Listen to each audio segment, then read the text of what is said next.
Bienvenidos, mi nombre es Víctor Hugo Cárdenas y esta vez haremos una introducción a las bases de datos, ya que normalmente estas son el corazón de una organización, ya que es vital que podamos contar con datos o documentación que nos devuelva información. En la casa, por ejemplo, cuando necesitamos pedir una pizza y no contamos con el teléfono, recurrimos a una guía telefónica para conseguir el número telefónico de la pizzería. La guía telefónica es una base de datos. Hoy en día no necesitamos memorizar todos los números telefónicos de compañeros y amigos, simplemente en el celular tenemos que apuntar el nombre de la persona y su número de teléfono para después buscarlo. Nuestro celular tiene entonces una base de datos. Mejor aún, en las organizaciones es vital contar con la información de nuestros clientes, los saldos pendientes, que sin llevarlos en papel o hoy en día en la computadora, provocarían que perdamos dinero al no poder cobrar un saldo real a un cliente. O en una universidad sería muy complejo el llevar el récord de todas las notas en las diferentes clases que ha llevado un alumno. Aunque el proceso se llevara en documentos, en papel, ese papel sería una base de datos. Sin embargo, el localizar rápidamente a un alumno en particular, buscándolo dentro de archivos y grandes cantidades de hojas, pues hoy en día sería poco práctico, ya que ahora contamos con la computadora. Y la computadora a su vez pues cuenta con diferentes software para poder guardar información en base de datos. Hoy en día es común hablar de bases de datos como DBase, Access, Fox, MySQL Server, Oracle, SQL Server, Paradox, DB2, entre otras. Pero todas las bases de datos tienen el mismo principio, sobre el que trabajamos. Hoy en día trabajamos con el modelo de base de datos relacional. El modelo relacional tiene como su principal y fundamental elemento lo que es una entidad. Una entidad es una cosa o un objeto. En el mundo real es distinguible de todos los demás objetos. Por ejemplo, conocemos a simple vista la diferencia entre un automóvil y una persona, porque tiene propiedades diferentes, por lo que son entidades diferentes. Una entidad tiene un conjunto de propiedades, y los valores para algún conjunto de propiedades pueden identificar una entidad de forma inequívoca. Por ejemplo, un número de carnet puede identificar de forma inequívoca a un estudiante particular en la universidad. Análogamente, se puede pensar en los préstamos bancarios como una entidad y un número de préstamo. Por ejemplo, el préstamo P15 en la sucursal de Castellana identifica inequívocamente una entidad de préstamo. Una entidad puede ser concreta, como una persona, un libro, o puede ser abstracta, un préstamo, unas vacaciones, un concepto, o puede ser una cosa, como una factura, un vehículo. Al momento de planear una base de datos, debemos de pensar en las entidades que participan del negocio para el que vamos a hacer la base de datos. Por ejemplo, para el negocio tienda, necesitaríamos, entre otras, la entidad cliente, la entidad producto, la entidad factura, la entidad proveedor. Para un hospital, por ejemplo, necesitaríamos la entidad doctor, la entidad paciente, la entidad enfermedad, tratamiento, entre otras.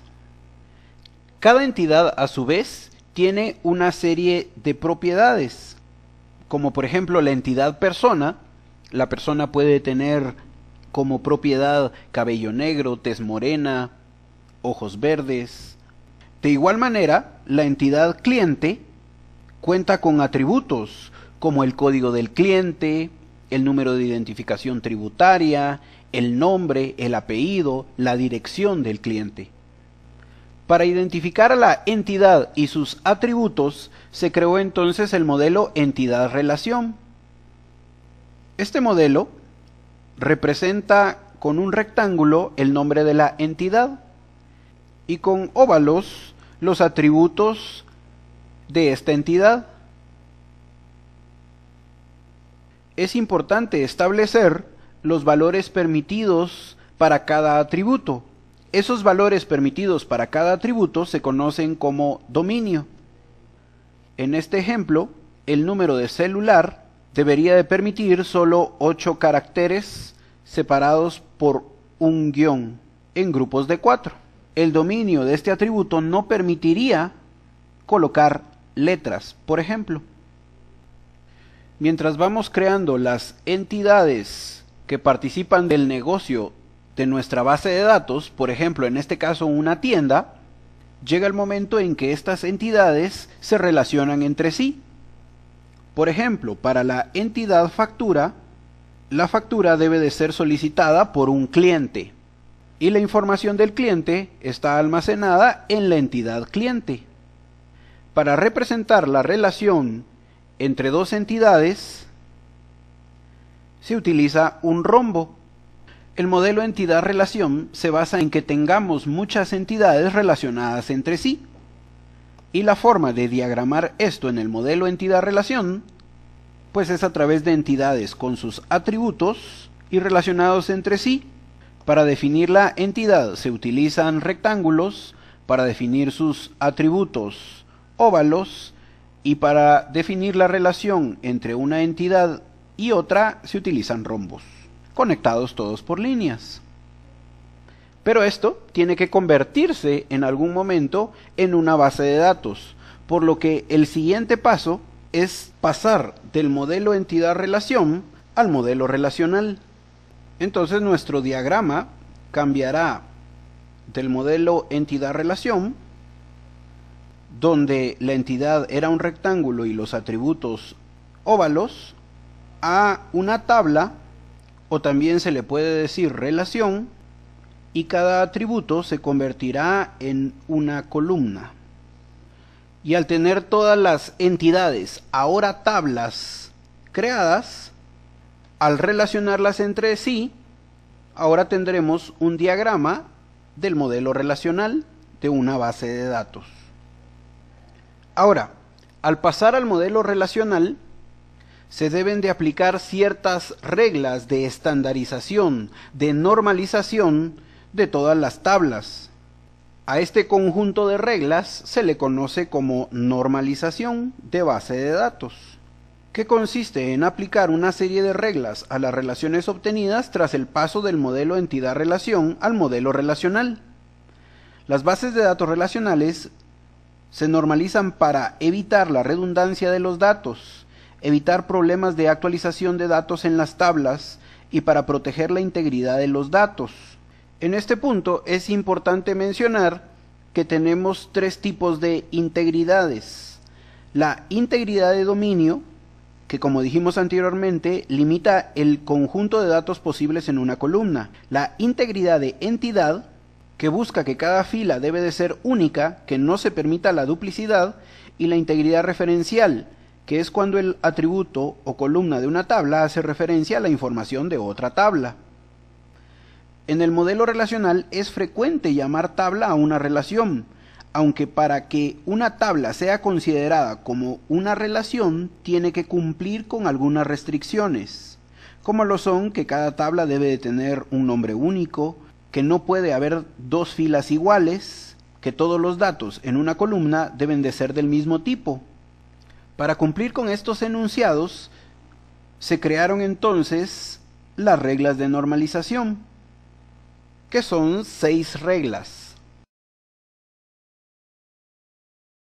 La primera regla de normalización dice que cada fila o tupla de una tabla debe de representar una entidad, y las entidades deben de ser únicas, por lo que se debe de establecer un atributo o columna que identifique de forma única cada registro de la tabla. Esto se hace estableciendo una llave primaria o clave principal. De la misma manera en la que un contribuyente tiene un número de identificación tributaria, de la misma manera que un estudiante tiene un número de carnet único, igual un vehículo tiene la identificación a través del número de placa, de esa misma manera todas nuestras tablas deben de contar con una columna que identifique de forma única cada fila de la tabla. Esto se hace estableciendo una llave primaria. Para nuestro ejemplo, La llave primaria en este caso será el código. Pero la primera regla de normalización también dice que los atributos de una tabla deben de ser atómicos. Esto quiere decir que un atributo debe de ser indivisible. En nuestro ejemplo, tengo el atributo nombre, pero en este caso existen nombres que se componen de dos partes, por lo que en mi ejemplo, este atributo no se puede considerar atómico, ya que puede subdividirse en primer nombre y segundo nombre. Igual con los apellidos, primer apellido, segundo apellido. Las direcciones en Guatemala están divididas en número de calle o avenida, en número de casa, por lo que dirección todavía se puede subdividir aún más. En este caso no podemos considerar entonces atómicos a todos los atributos. La primera regla de normalización también dice que el orden de los datos no debe de ser relevante. Por lo tanto, Juan Elisandro, que está como primer dato, podría muy bien estar como 12º dato o como último dato, ya que el orden no debe de ser importante. Tampoco debe de afectar el orden de los atributos. Por ejemplo, el atributo nombre podría muy bien estar como segundo atributo, pero también podría estar como 8º atributo sin ningún problema, y salario podría ser el primer atributo de la tabla. La posición en la que nombramos los atributos no debe de ser relevante.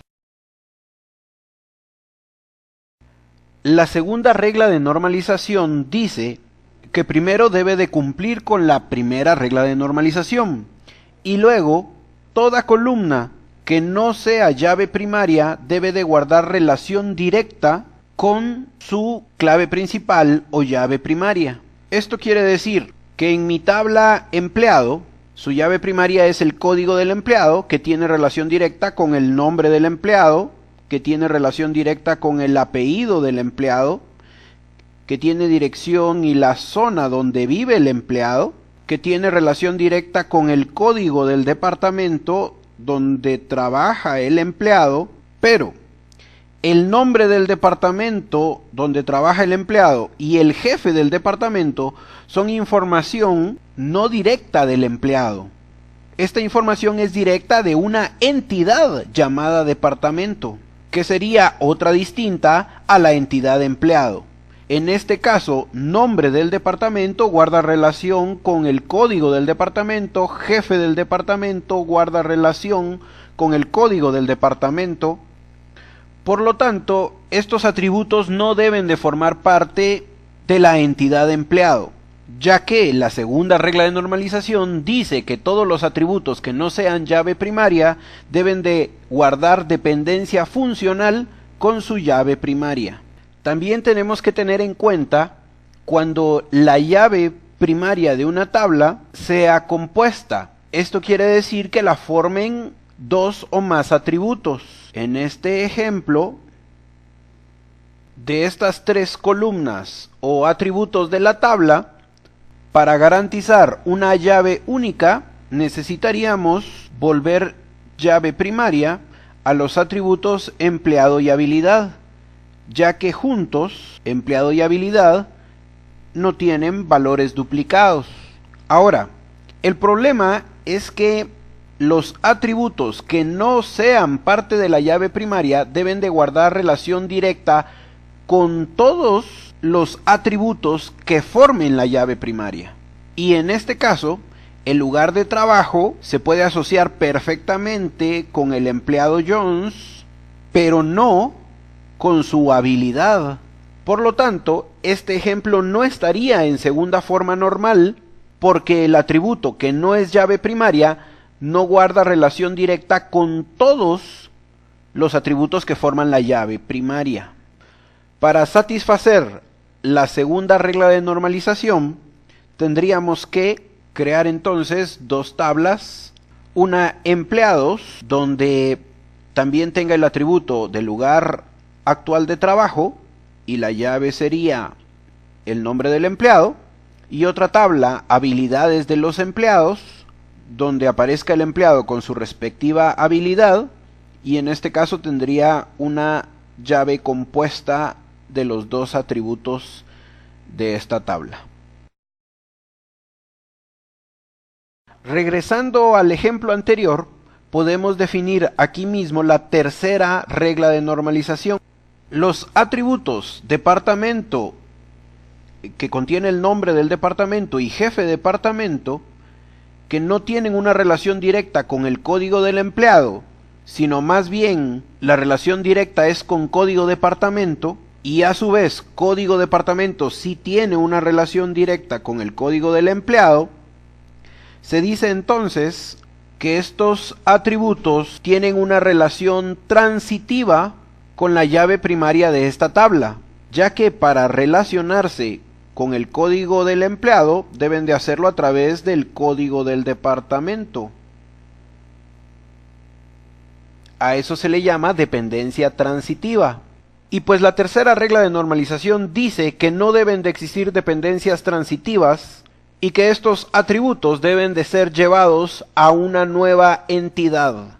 Por lo que separamos ahora la entidad empleado, y la nueva entidad departamento debe de cumplir con la primera y segunda regla de normalización, estableciendo una llave primaria y que sus atributos que no son llave primaria guarden relación directa con su llave primaria.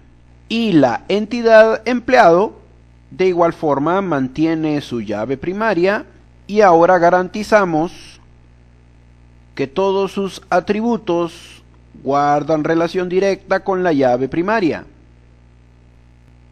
De hecho, se dice que todo atributo que no sea llave primaria debe de proporcionar un hecho de la llave primaria. En este caso, si digo código del empleado, el nombre pues es un hecho del empleado, el apellido es un hecho del empleado que se identifica a través del código. Pero ahora también cuento con un campo código del departamento que hace referencia a la tabla departamento para poder obtener la información de qué nombre de departamento es, de qué jefe de departamento es. Hablemos ahora de la regla normal de Voice Code. Esta regla dice que debe de cumplir con la tercera regla de normalización, y cada dependencia funcional no trivial tiene una clave candidata como determinante. Para ejemplificar esto, contamos con la tabla empleado, que tiene dos atributos únicos. Primero, el número único del empleado, y luego el número de identificación tributaria, que también es único y que también puede ser la llave primaria de esta tabla. Por consiguiente, nombre tiene una dependencia funcional con el número único del empleado, pero también tendría una dependencia funcional con el número de identificación tributaria del empleado, que también es único. De igual forma, apellido tiene dependencia funcional con el número único del empleado, pero también tiene dependencia funcional o relación directa con el número de identificación tributaria del empleado, que también es único. Veamos otro ejemplo. Contamos ahora con la tabla tutor estudiante, que contiene la asignación del estudiante con su respectivo tutor. En este caso, el estudiante 31.850 está asignado al tutor 1078, el estudiante 37.921 también está asignado al tutor 1078.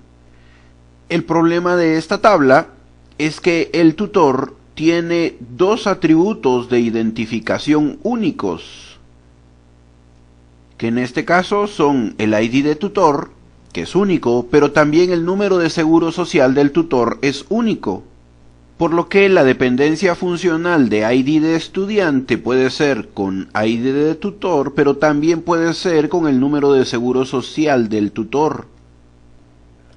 A la hora de asignar llaves primarias a esta tabla, tendrían que ser llaves compuestas que podría ser el ID del tutor y el ID del estudiante, o podría ser el número de seguro social del tutor más el ID del estudiante. Esto puede causar inconsistencias, ya que no existe un atributo único para identificar al tutor. Aplicar la regla de Boyce Code es simple, ya que lo único que tenemos que hacer es ignorar uno de los atributos.